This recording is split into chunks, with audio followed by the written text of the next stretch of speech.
Have you ever watched a CEO lose his entire board seat in his own boardroom to the daughter he called useless? That's exactly what happened to my father when he tried to remove me as a shareholder.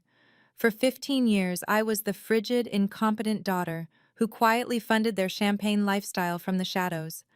The breaking point came when my stepmother had security physically escort me out of his $2 million retirement party at the Ritz-Carlton, Manhattan. What they didn't know was that I controlled 31% of their company through shell corporations, and their public humiliation had just triggered Clause 7.3.2, the respect provision I'd been waiting years to invoke. Hello, everyone. I'm Rebecca Davidson, 38 years old, and this is the story of how I went from being thrown out of my father's celebration to taking his chairman position in exactly 72 hours. If you're watching this, please subscribe and let me know where you are watching from. Looking back, the signs were always there. Despite graduating from Wharton with an MBA and building a 15-year track record in high finance, I remained the family disappointment. My father, Robert Davidson, CEO of Davidson Holdings, a real estate empire worth $2.3 billion, had a favorite phrase he'd repeat at every family gathering. Rebecca may have fancy degrees, but Derek here, he understands people. Derek, my stepmother Victoria's son, had dropped out of college after 3 semesters. At 26, his greatest achievement was crashing 2 Ferraris and getting banned from 3 country clubs. Yet somehow, in my father's eyes, he possessed that intangible quality I apparently lacked, the ability to connect. I remember the Thanksgiving when my aunt asked about my work. Before I could answer, my father cut in. Rebecca works with numbers all day. No vision, no leadership, just spreadsheets. This while I was managing a portfolio worth $800 million at my day job. The irony wasn't lost on me. Every quarter, I'd receive the family financial statements, a courtesy extended to all shareholders. The company was hemorrhaging money from what they called client entertainment and relationship building, code for Derek's gambling debts and Victoria's shopping sprees. Meanwhile, my division at work had just closed the largest municipal bond deal in the state's history. But I kept showing up, kept smiling, kept transferring money when Victoria's texts came through demanding urgent family support. After all, I was the dutiful daughter, wasn't I? The one who never fought back, never demanded recognition, never questioned why my trust fund had been redirected to Derek's business ventures that never materialized. What they didn't know was that I'd been keeping records of everything. The receipts told a story my family would never admit. Over 15 years, I'd personally funded $17 million of their lifestyle, not from dividends or trust funds, from my own earnings, wired from my personal accounts. It started small. Victoria's first request came 6 months after she married my father. Rebecca, darling, the Hamptons house needs urgent repairs. Could you handle it? Your father's having cash flow issues this quarter. $400,000. I paid it without question. Then came the yacht. The Davidson name needs to maintain certain standards, my father had said, not looking up from his Wall Street Journal. Since you insist on working instead of representing the family properly, the least you can do is contribute. $1.2 million, the private jet lease, the Aspen Ski Lodge, Derek's failed restaurant venture, Victoria's charity galas where she'd introduced me as Robert's daughter who works in some financial firm while wearing jewelry I'd paid for. Each transfer meticulously documented in my files. Bank statements, wire confirmations, even their email requests. My personal favorite was Victoria's message from last year. Need $500K immediately for the yacht club membership renewal. Don't embarrass your father with delays. This was the same week she told a roomful of her friends that I was still living off the family name. The most painful part? They thought I was stupid. They genuinely believed I didn't know they were telling people the money came from Davidson Holdings dividends and their investment returns. Victoria once even commiserated with me about how hard it must be living on a salary while carrying a handbag that cost more than most people's cars, one I'd bought her for Christmas. Every receipt, Every email, every wire transfer. Saved, cataloged, waiting. The retirement party invitation arrived via Victoria's assistant, not even personally sent. The Davidson family cordially invites you to celebrate Robert Davidson's legacy. I wasn't listed as family, just another name on the guest list. The Ritz-Carlton ballroom glittered with 500 of Manhattan's elite that Saturday evening. Investment bankers, real estate moguls, senators, judges. My father's carefully cultivated network assembled to witness his transition from CEO to chairman emeritus. The plan, announced in his speech, was to hand operational control to Derek while maintaining his board position. I arrived 20 minutes after the cocktail hour started, wearing a simple black dress. No jewelry, no fanfare. I wanted to pay my respects and leave quietly. But as I moved through the crowd, the whispers followed. There's the frigid daughter. Can't even hold a conversation at parties. I heard she's jealous of Derek's promotion. Robert deserves better after everything he's done for her. The last comment came from Judge Harrison's wife, loud enough for the entire cluster of guests to hear. They didn't know I was standing right behind them. I continued toward the main table where my father held court, surrounded by board members and major shareholders. Derek stood beside him, already playing the part of heir apparent in his custom Armani suit. Victoria sparkled in diamonds, playing the gracious hostess. That's when our eyes met. Victoria's expression shifted from practiced charm to cold calculation. She whispered something to the security chief, a man I recognized from the company headquarters. He nodded and started moving through the crowd toward me. My father glanced over, saw me, and deliberately turned his back. Victoria's voice carried across the suddenly quiet section of the ballroom. "Security, please remove this uninvited guest. She's making our family uncomfortable." The security chief, a man named Thomas who'd known me since I was 12, looked deeply uncomfortable as he approached. "Miss Davidson, I'm sorry, but I need to ask you to leave." If I walked away now, nothing would change. Derek would become CEO within 6 months. The board, packed with my father's golf buddies, would rubber stamp every decision.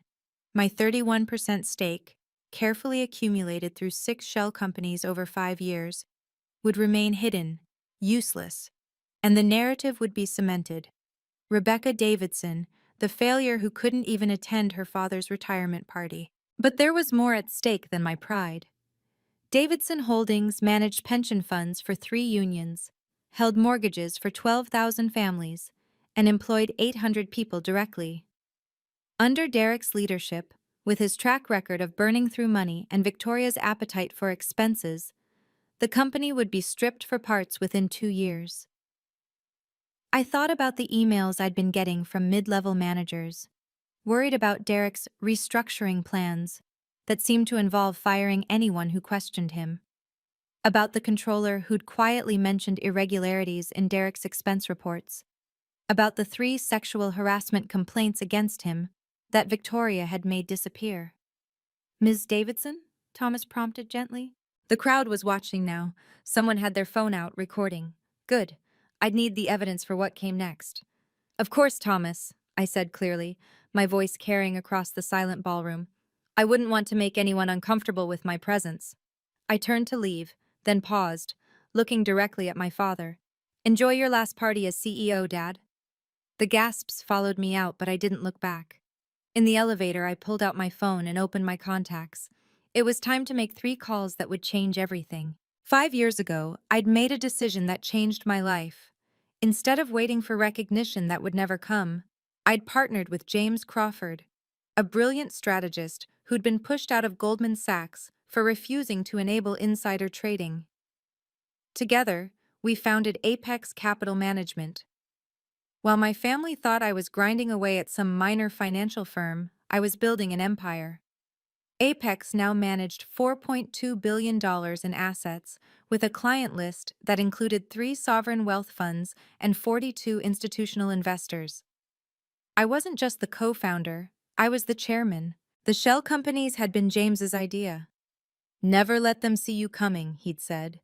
Through 6 separate entities, I'd quietly accumulated shares of Davidson Holdings whenever they hit the market. Distressed sellers, estate sales, quiet negotiations with disillusioned board members. Over 5 years, I'd assembled 31% ownership of my father's company. But the masterpiece was Clause 7.3.2 in the shareholder agreement. 10 years ago, when my father desperately needed capital for a failed project, he'd agreed to enhanced minority shareholder protections.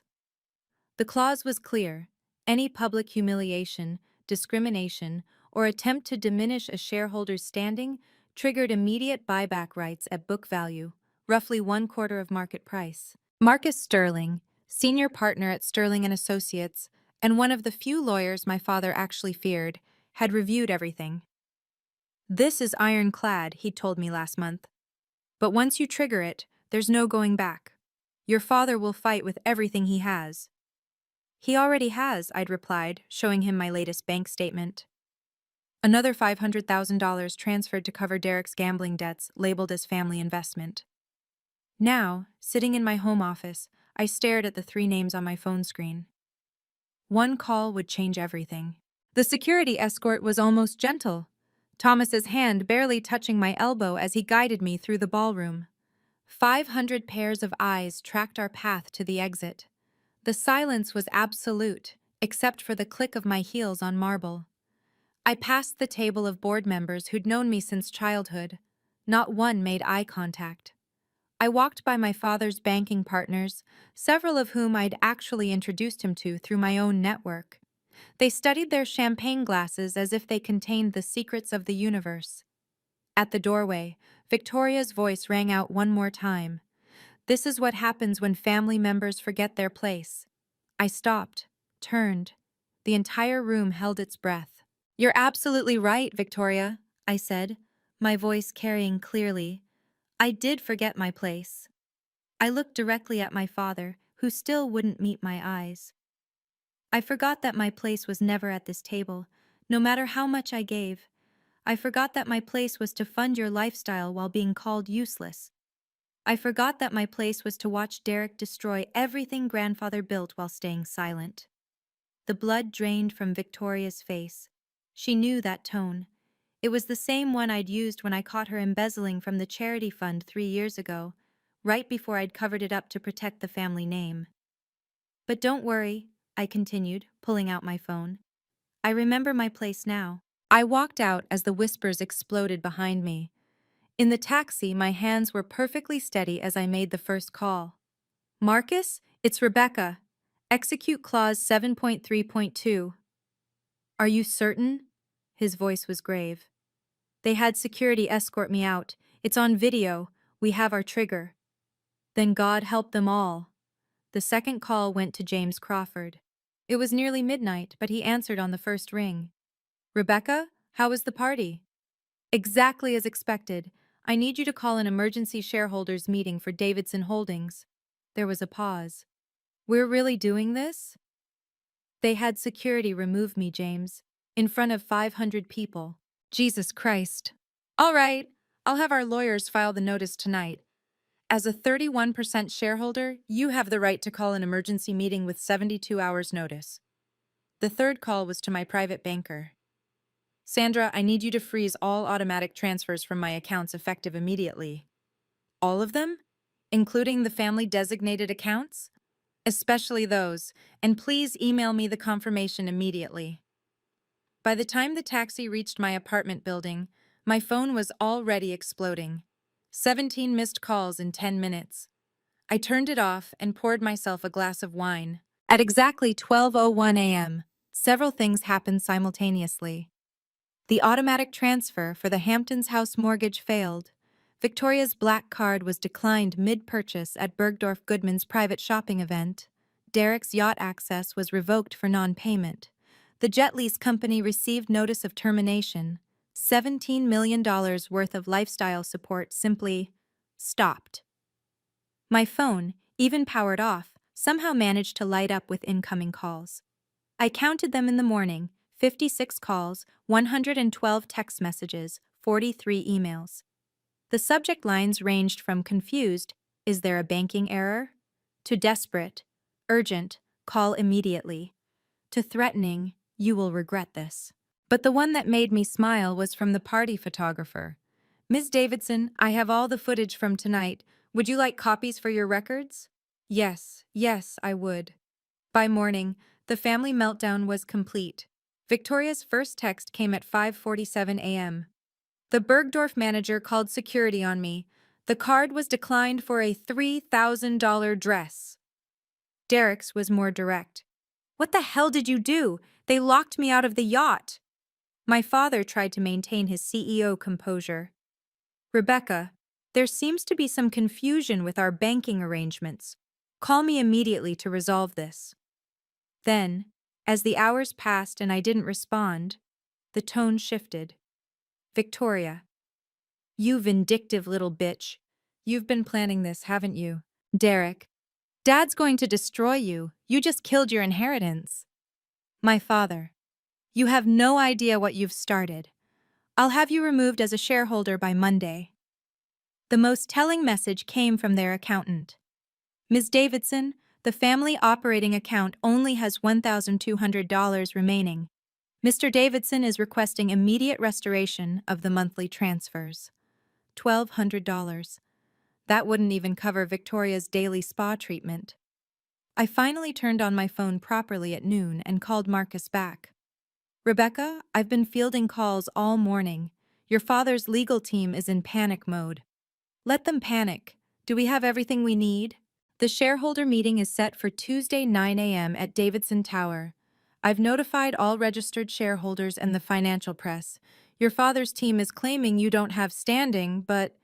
He chuckled. Wait until they find out about Apex. Have they figured it out yet? Not a clue.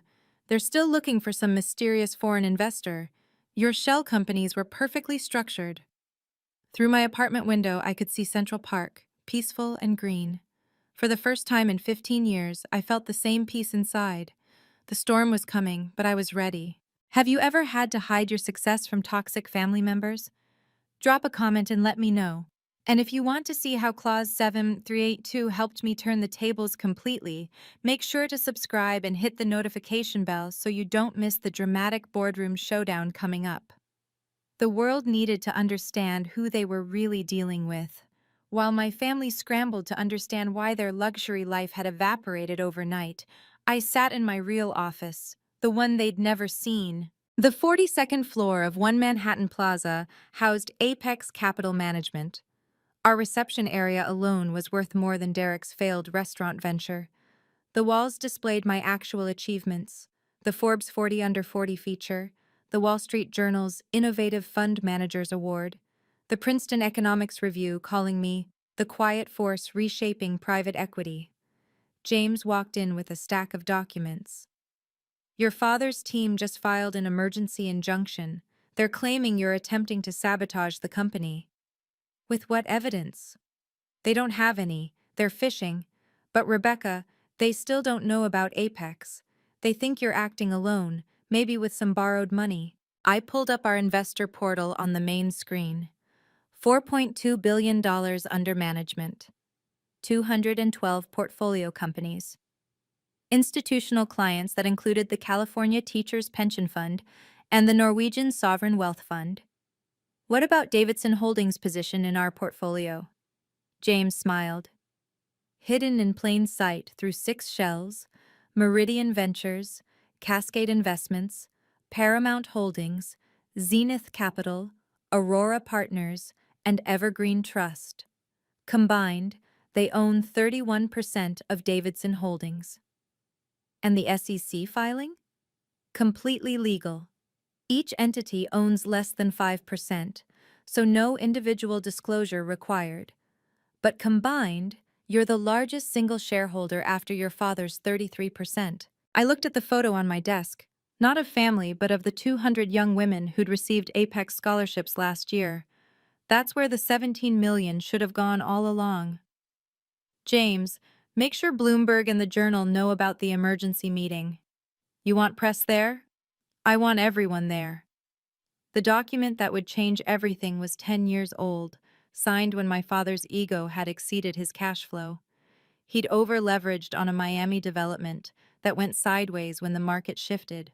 He needed $30 million in 48 hours or face bankruptcy. I'd been 28 then, working 18-hour days at Morgan Stanley, when he'd called me for the first time in 6 months. Not to ask how I was, but to demand I liquidate my grandmother's trust to save him. "It's your duty as a Davidson," he'd said. I'd agreed, but with conditions. The shareholder agreement amendment seemed minor at the time, just some additional protections for minority shareholders. My father had barely read it, desperate for the cash infusion. Clause 7.3.2 read, "Any shareholder subjected to public humiliation, discrimination, or deliberate exclusion from company or family events by controlling shareholders may exercise immediate buyback rights at book value for the offending party's shares." The book value was calculated at 1/4 of market value, a devastating discount designed to prevent exactly the kind of behavior my father had just displayed. Marcus had been brilliant in drafting it. "The clause specifically mentions public and family events," he explained over coffee. "The retirement party was both. Having security remove you, on video, with 500 witnesses including major shareholders and media, it's textbook triggering." "What about the board challenge?" "They need 67% to remove you as a shareholder. Your father has 33%. Even if every other shareholder sides with him, which they won't once they know who you really are, he can't reach the threshold." The beauty was that my father had signed it himself. His signature, bold and arrogant, sat right below mine on the document. "He won't remember this clause exists," I said. Marcus smiled. "That's what makes it perfect." They showed up at my building at 11 p.m. Sunday night. All of them. My father, Victoria, Derek, even some cousins who'd been enjoying the family largesse. The doorman called up, his voice nervous. "Ms. Davidson, your family is here. They're insistent. Tell them I'll come down to the lobby, and please have security ready." I took the elevator down with Marcus and 2 associates from his firm. The lobby was marble and glass, every sound echoing. My family stood clustered near the entrance, my father's face purple with rage. "You ungrateful bitch!" he started before seeing the lawyers. Then, more controlled. "Rebecca, we need to discuss this privately." "Anything you need to say can be said here, Robert." I used his first name deliberately. "Or at the shareholders' meeting Tuesday." Victoria stepped forward, designer heels clicking. "You're destroying your own family. What would your mother think?" "My mother died when I was 8. You married my father when I was 9. Don't you dare invoke her name." Derek, swaying slightly, drunk or high, probably both, laughed bitterly. "You think you're so smart. Dad's going to bury you in court for years." "Mr. Davidson," Marcus interjected smoothly, "any legal action should be directed through proper channels, and I should mention that security footage from tonight is being preserved for potential harassment charges." My father's voice dropped to a growl. "I made you. Everything you have came from me." "Actually," I said calmly, "everything you have came from me. $17 million worth. All documented. All ending now." The lobby security cameras captured everything. My father lunging forward, stopped by his own lawyer. Victoria shrieking about lawsuits. Derek calling me names I won't repeat. "Tuesday, 9 a.m. Don't be late," I said, walking back to the elevator. My father's threat wasn't empty. By Monday morning, his legal team had filed 3 separate motions. One to block the shareholder meeting, one to freeze my assets claiming fiduciary breach, and one to remove me as a shareholder for conduct detrimental to company interests. The problem for him? Everything was leaking to the press. Davidson family feud erupts over control of 2.3B Empire. Wall Street Journal. Mystery shareholder challenges Davidson CEO. Bloomberg.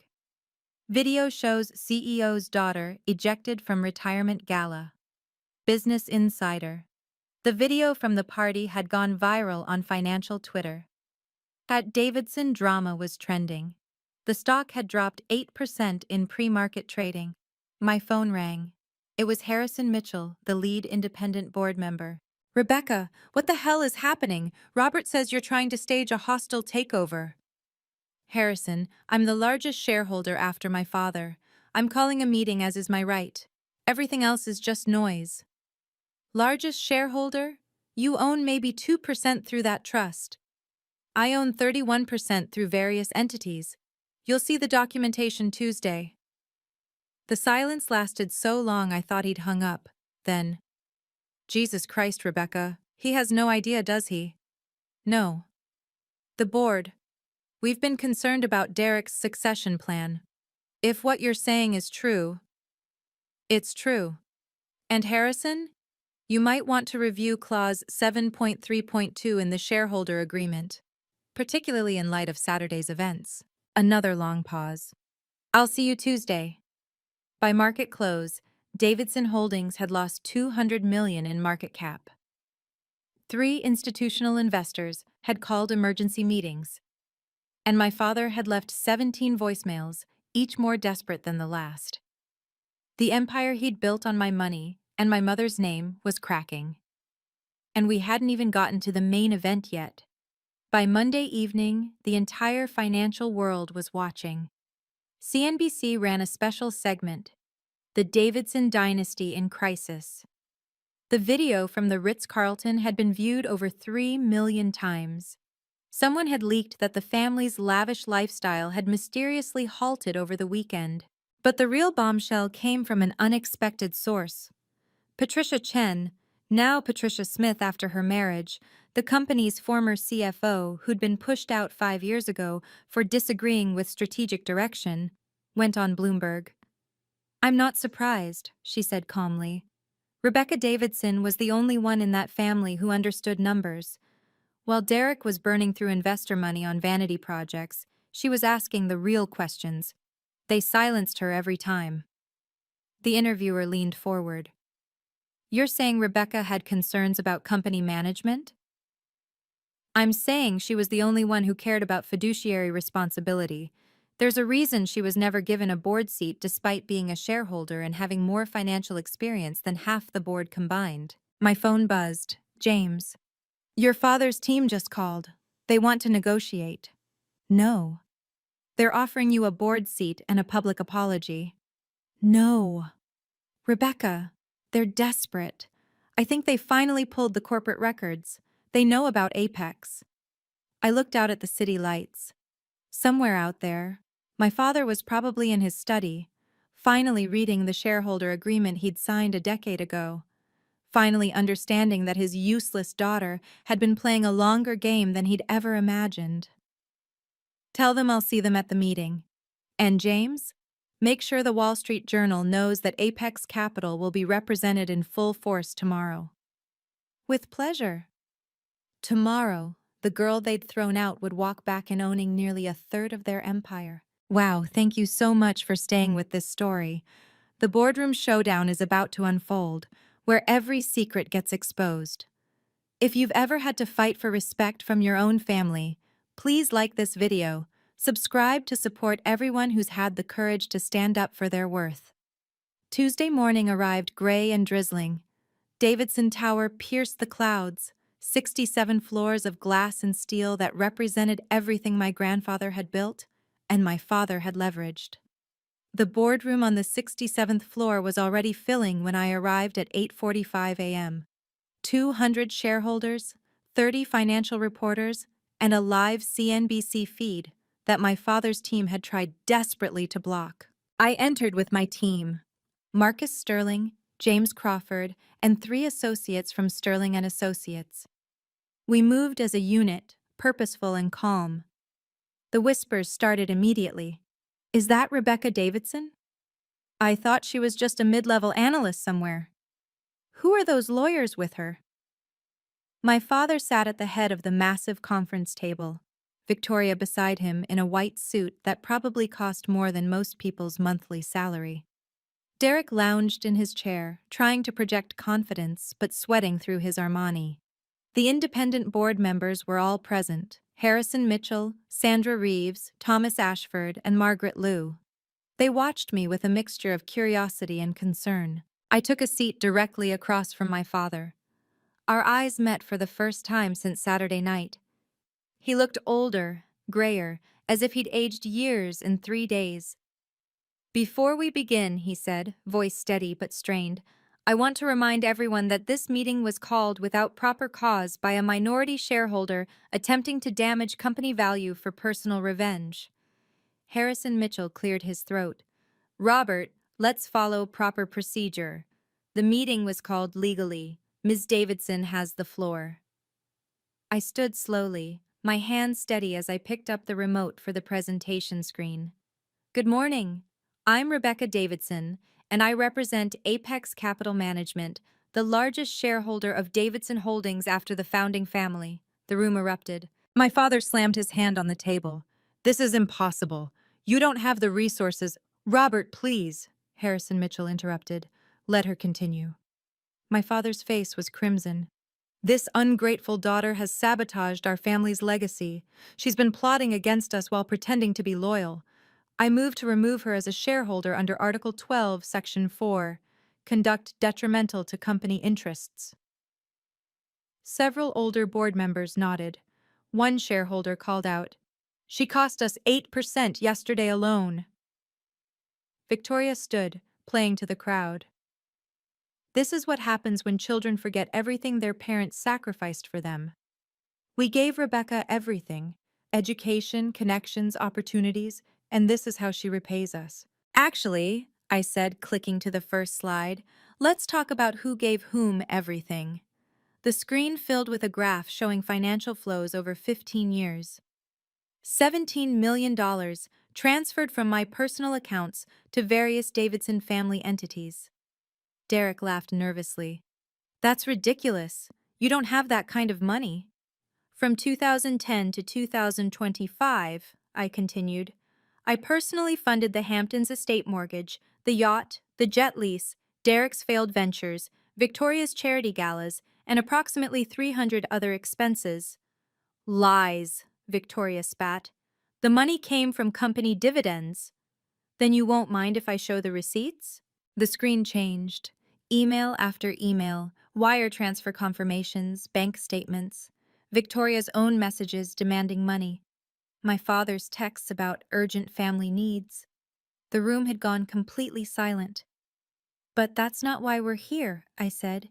"We're here because on Saturday night, at the Ritz-Carlton, security was ordered to physically remove me from a family event.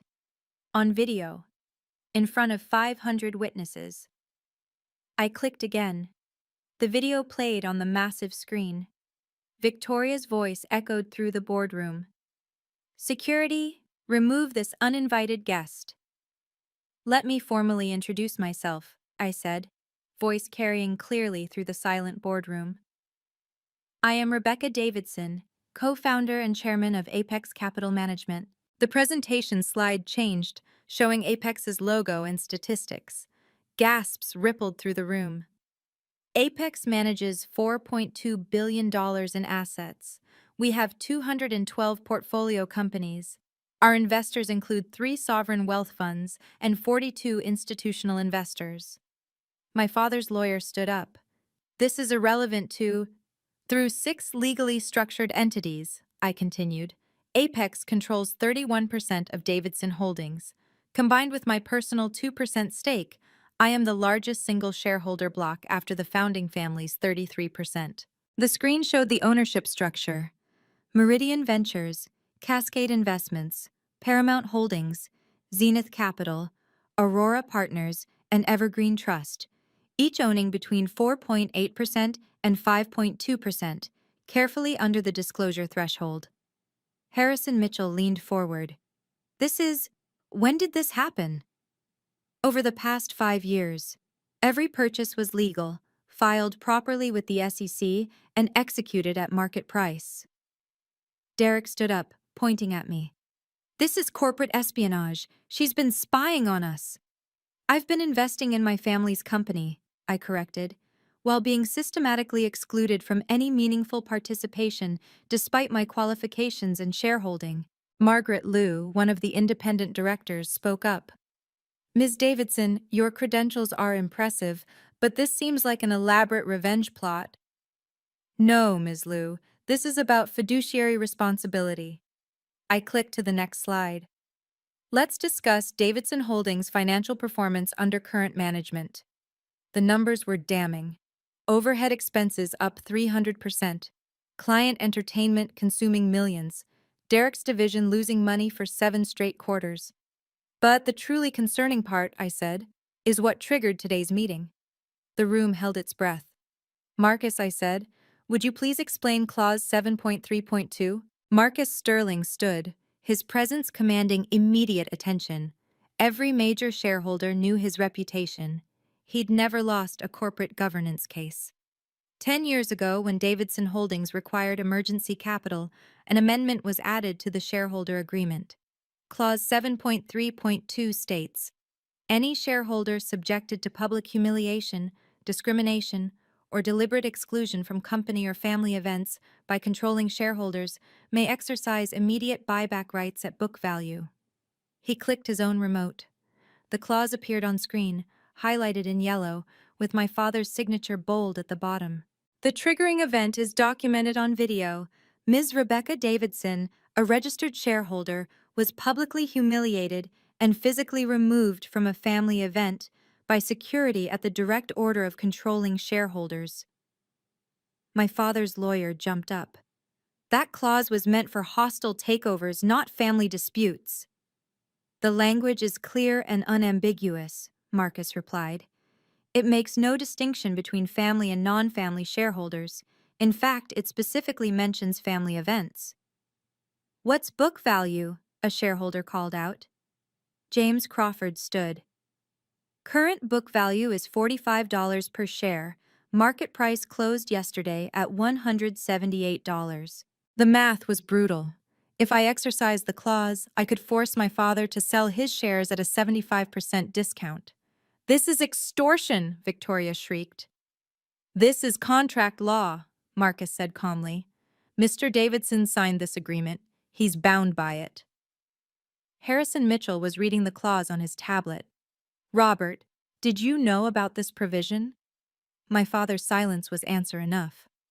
Furthermore, Marcus continued, the video evidence shows clear discrimination. Multiple witnesses heard Mrs. Davidson refer to Rebecca as useless and state she was making the family uncomfortable.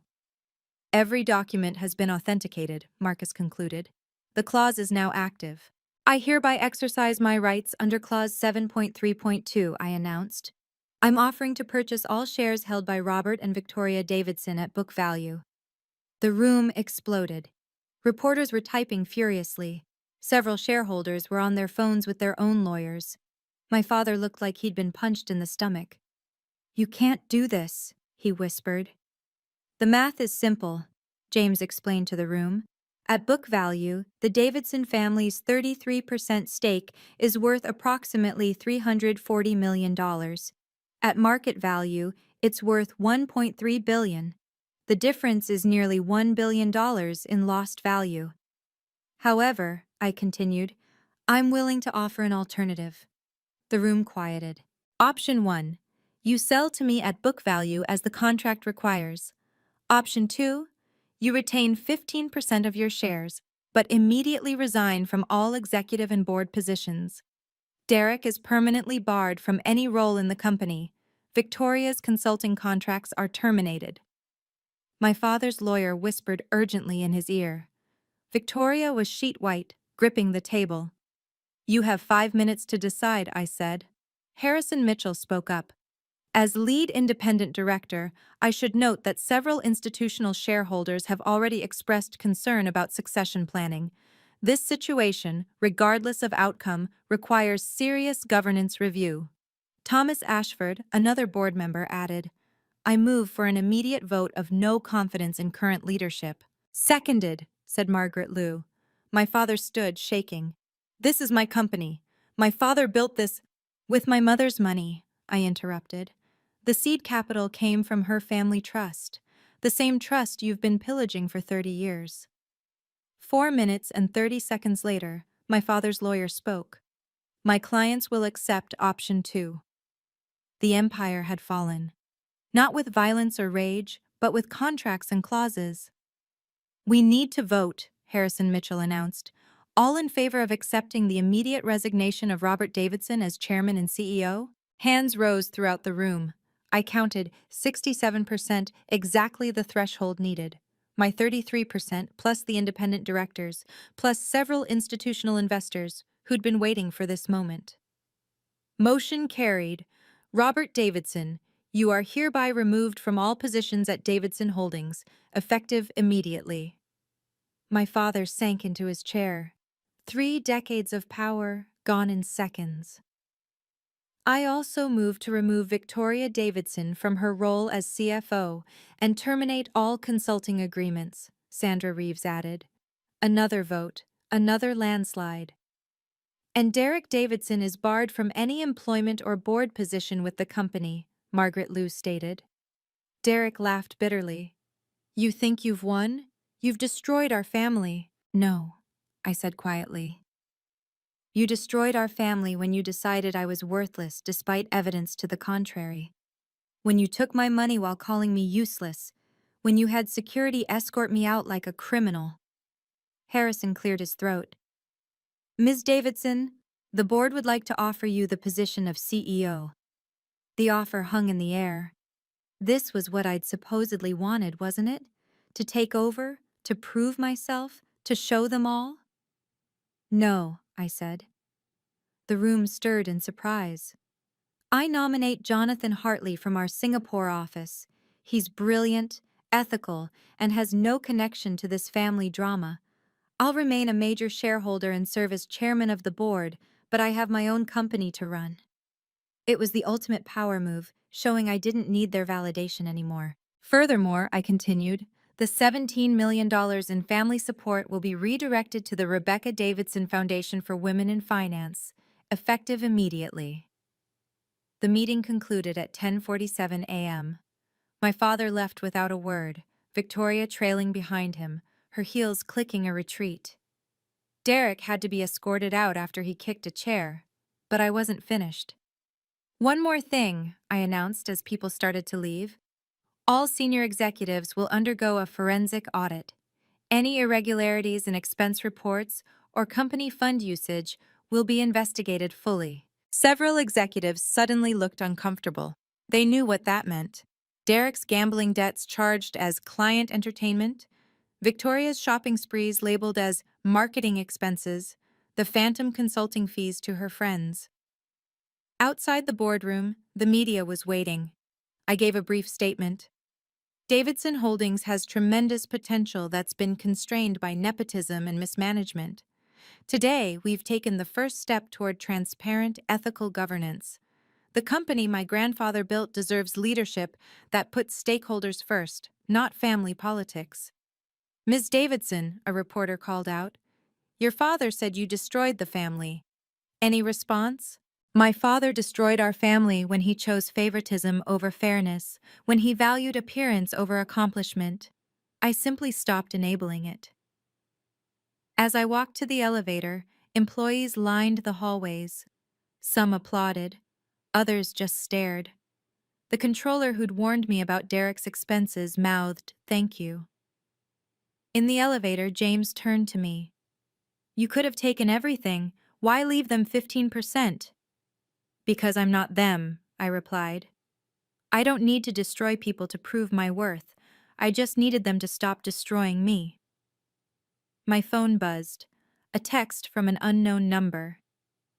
"This is Patricia Smith, formerly Chen, watching the news. About time someone stood up to them. Proud of you. Sometimes the best revenge isn't revenge at all. It's simply refusing to play by their rules anymore." The media explosion was immediate and overwhelming. Wall Street Journal. Daughter dethrones dynasty in dramatic boardroom coup. Forbes. The 38-year-old billionaire who took down her own father. Bloomberg. Rebecca Davidson. The quiet force who reshook real estate. CNBC. Davidson Holdings soars 15% after leadership shakeup. The video of the boardroom confrontation, leaked by someone, I suspected Harrison Mitchell, went viral. Hashtag corporate justice trended globally. My LinkedIn received 40,000 new followers in 3 hours. The interview requests were endless. 60 Minutes, Bloomberg, Fortune, even Oprah's team reached out. I declined them all except for one, a written piece for Harvard Business Review about governance and family businesses. But the most interesting reactions came from the business community. 53 companies reached out about board positions. Apex Capital received $800 million in new investment commitments within a week. Our inbox flooded with pitches from female founders who said my story inspired them to seek funding. The controller from Davidson Holdings, Jennifer Martinez, sent me an email. The forensic audit found $47 million in questionable expenses over 5 years. Derek alone accounted for $12 million. The new CEO is pressing charges. 3 other family companies reached out privately, asking for advice on dealing with similar situations. Apparently, toxic family businesses were more common than anyone admitted publicly. The Singapore office's Jonathan Hartley accepted the CEO position and immediately implemented new governance policies. The stock hit an all-time high of $207 per share. My $15 million foundation had already received an additional $5 million in donations from other women in finance who wanted to support the next generation. But the number that mattered most? 0. That's how many times my family contacted me directly after the meeting. They finally understood that boundaries weren't suggestions anymore. 2 weeks after the meeting, the attempts at reconciliation began. First came my father's email, 3 pages of self-pity disguised as apology. Rebecca, I've had time to reflect on my actions. I realize now that I always knew you were funding our lifestyle. I was too proud to acknowledge it. Your mother would be disappointed in how I treated you. Can we meet to discuss rebuilding our relationship? I forwarded it to Marcus with 2 words. No response. Victoria tried a different approach, sending messages through mutual acquaintances. She's willing to apologize publicly, one society friend told me at a charity event. She says she was threatened by your intelligence and acted out of insecurity. Tell her to save it for her therapist, I replied. Derek showed up at Apex Capital's building, drunk at 2 p.m. on a Wednesday. Security called me directly. Ms. Davidson, your brother is in the lobby. He's agitated. He's not my brother. He's my former stepbrother. And if he doesn't leave immediately, call the police. Through the security footage, I watched him being escorted out, screaming about family loyalty. The irony wasn't lost on me. He wanted loyalty after showing none. The most pathetic attempt came from a lawyer representing them collectively. The Davidson family is prepared to offer a public apology and acknowledge your contributions if you'll restore some financial support. They're struggling to maintain basic necessities. Basic necessities. Victoria's definition included a full-time driver and weekly Botox. Tell them, I said slowly, that I'll provide exactly the same support they offered me when I was building my career. None. Some bridges, once burned, should stay ash, not out of cruelty, but out of wisdom. They'd shown me who they were for 15 years. I finally believed them. The ripple effects continued for months. Derek was arrested for embezzlement after the forensic audit revealed he'd been selling company information to competitors. The trial would start in January. Victoria's charity was investigated for fraud. Turns out 90% of donations went to administrative costs, namely, her lifestyle. She was banned from every major charity board in Manhattan. My father, stripped of his positions and social standing, sold the Hamptons house and moved to a modest apartment in Connecticut. The New York society that had once courted him now treated him like a pariah. The man who'd valued appearances above all had lost the only thing he cared about, his image. But the positive impacts were even greater. Davidson Holdings implemented new policies protecting minority shareholders and requiring transparent financial reporting. Employee satisfaction scores hit record highs. The company won Most Improved Governance from the Corporate Ethics Institute. The Rebecca Davidson Foundation funded 230 women in its first year. 12 of them started their own investment firms. One of them, Maria Santos, a first-generation college graduate, just closed her first $100 million fund. Apex Capital became the go-to firm for founders who'd been overlooked by traditional VCs. We funded 47 women-led companies and 28 minority-led startups. Our returns beat every major fund in our class. I received a letter from my grandmother's estate lawyer, something she'd written before she died, but asked to be delivered when Rebecca finds her strength. It simply said, "Your mother would be proud. Never apologize for knowing your worth." At the 1-year anniversary of the boardroom coup, someone asked me if I regretted anything. "Yes," I said. "I regret waiting so long to choose myself." The reporter seemed surprised. "That's it?" "That's everything." 1 year later, I established the boundaries that should have existed all along. Communication with family was limited to quarterly emails through lawyers, strictly about remaining shared business interests. No personal meetings, no phone calls, no emergency requests. I didn't attend family events. Not the weddings of distant cousins who suddenly remembered I existed. Not the funeral of my father's brother who'd watched me be humiliated for years in silence. My absence spoke louder than any words could. The therapy helped more than I'd expected. Dr. Sarah Winters specialized in family trauma and financial abuse. "You were the family ATM," she said during our third session. "They programmed you to believe your only value was what you could provide." "But I let them," I said. "You were a child when it started. Children don't let abuse happen. It happens to them." We worked through the guilt, the anger, the grief of losing a family I'd never really had. I learned that boundaries weren't walls. They were gates that I controlled. The hardest part was accepting that they'd never really change. My father sent monthly letters, each one a masterclass in manipulation. Victoria posted cryptic social media messages about family forgiveness. Derek gave an interview to a tabloid claiming I'd stolen his inheritance. I responded to none of it. Instead, I built my chosen family. James Crawford became the brother I'd actually wanted. Marcus Sterling and his wife invited me to holidays. The women from the foundation formed a network of support that felt more like family than blood ever had. My new rule was simple. Anyone who wanted to be in my life had to respect my worth from the start. No proving necessary, no payment required, just mutual respect. It really was that simple. The lessons I learned could fill a book, and eventually did.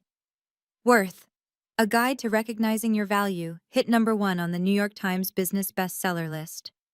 The core message was simple but revolutionary for those of us raised to be givers.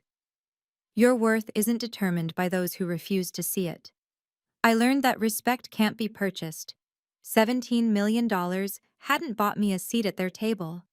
But the moment I stood up and walked away, I realized I'd been sitting at the wrong table all along.